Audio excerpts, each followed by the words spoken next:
Everyone, meteorologist Hutch Johnson joining you. A wintry mix of precipitation develops after midnight.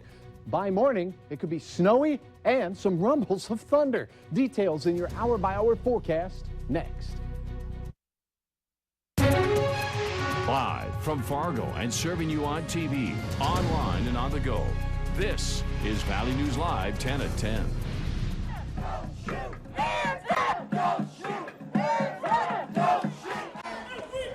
Riots in Ferguson, accusations of police brutality in New York, and cops themselves attacked and murdered. Some of the most watched and read stories over the last year.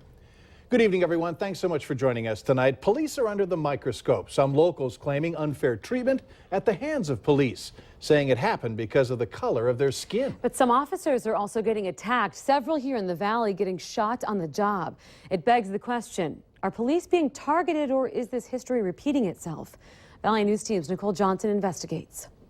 A lot of people become police officers because they want to serve their community. Sworn to protect and to serve. Police never know what's going to happen that day. For centuries, men and women putting their lives on the line. In the blink of an eye, that situation can change. A job that seems to be getting more dangerous. Officers shot and killed. And it's happening close to home. People are now targeting law enforcement. Black and white people alike are questioning police accountability. If you're a cop, they don't even track how many people you kill in this country.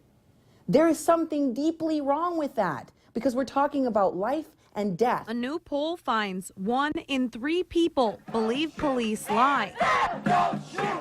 In August, violence tore Ferguson, Missouri apart after a shooting involving a police officer and an 18-year-old. Michael Brown died and became the focus of the police brutality accusations. People really jump to conclusions that the officer there unjustly shot this guy. Protests spread across the country and even spilled into Fargo-Moorhead. They're not just protesting because there's a young black man that's dead. They're protesting because there was a grand jury that did not indict. Cindy Gomez-Schemp is an activist. She says the issue runs much deeper, going back to the 16 and 1700s, where she says the first patrols were slave patrols. It's ridiculous on its face to say that racism doesn't affect us because we live in the magic Disney World bubble.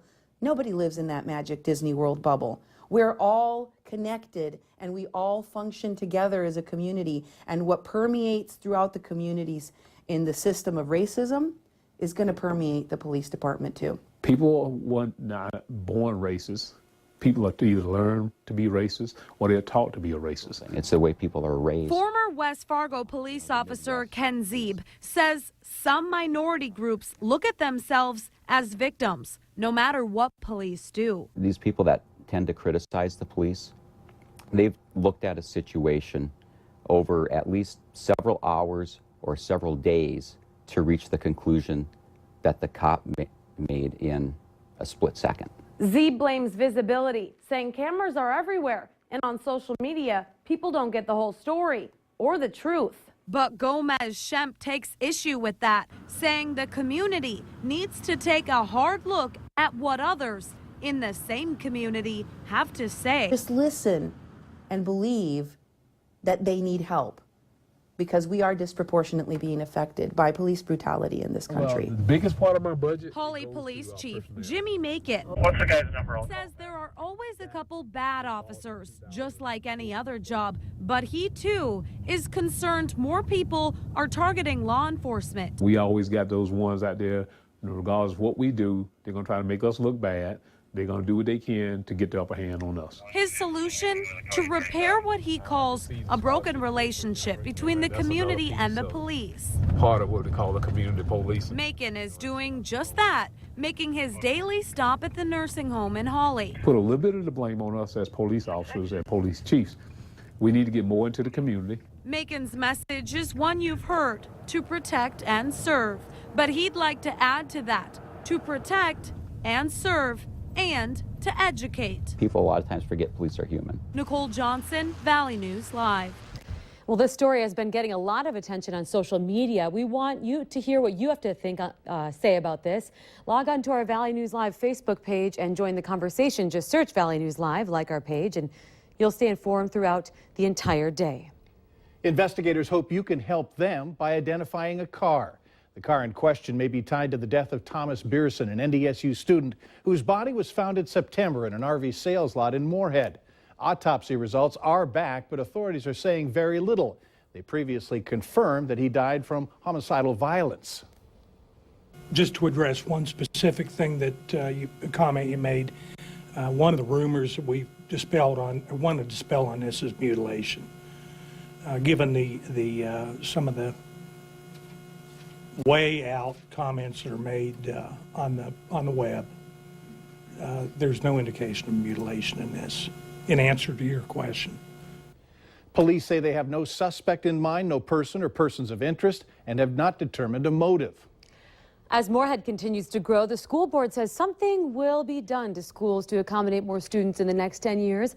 The school board is taking a look at a master plan involving interest in more than $78 million worth, investing in that.